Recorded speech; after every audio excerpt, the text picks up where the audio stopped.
دوباره برگ لاله، لباس پاره پاره، لباس سایه سرباز که بوی خاکو داره.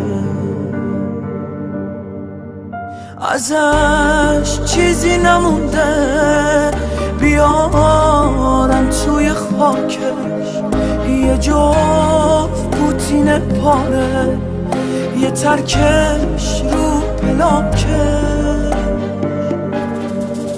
رو تابوتش نوشتن که این آدم یه مرده، یه کاری کرده دشمن فراموشش نکرده، یه کاری کرده مردم نبردن اونو از یاد.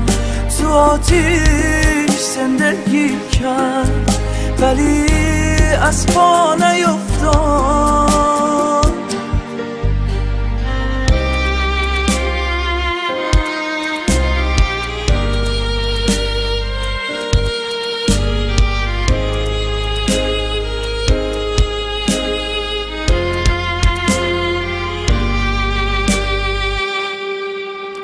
پناهش سنگرش بود تو روزای پر از درد، با خونی که ازش رفت یه دنیا رو غرق کرد.